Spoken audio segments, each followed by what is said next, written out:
থানা এলাকায় রহস্যজনক ঘটনা। T15E মিয়াজান ওস্তাগার লেনে একটি নির্মীয়মান বাড়ি থেকে 4 মাসের শিশুর দেহ উদ্ধার।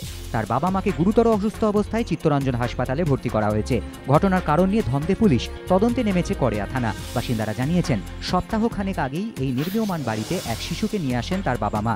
আজ সকালে অনেক ডাকাডাকির পরও তাদের সাড়া পাওয়া যায়নি।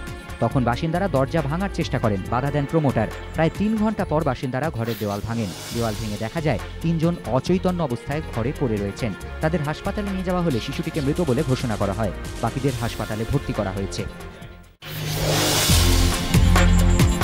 নতুন দায়িত্ব পেয়ে নিজেদের দপ্তরে সকাল থেকেই ব্যস্ত মন্ত্রীরা। নগরোন্নয়ন মন্ত্রকের প্রতিমন্ত্রী হয়ে সকালে নিজের অফিসে যান দীপা দাস মুন্সি। কথা বলেন দপ্তরের বিভিন্ন অফিসারদের সঙ্গে।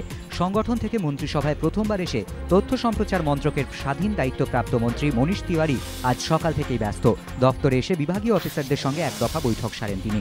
নতুন আইনমন্ত্রী অশ্বিনী কুমার ও কর্পোরেট বিষয়ক স্বাধীন দায়িত্বপ্রাপ্ত প্রতিমন্ত্রী সচিন পাইলটও যান তাঁদের দপ্তরে। রেলমন্ত্রী হওয়ার দৌড়ে প্রথম থেকেই রাজনৈতিক মহলে ভাসছিল তাঁর নাম। চলছিল জোর জল্পনা। অনেকেই বলছিলেন মন্ত্রী হওয়ার দৌড়ে প্রথমেই রয়েছে তাঁর নাম। কিন্তু শেষ পর্যন্ত রাজ্য থেকে 3 জন কেন্দ্রীয় প্রতিমন্ত্রী হলেও প্রদীপ ভট্টাচার্যের শিকে ছেড়ল না। কিন্তু কেন প্রথম থেকে দৌড়ে থেকেও শেষ পর্যন্ত হারিয়ে গেলেন প্রদীপবাবু?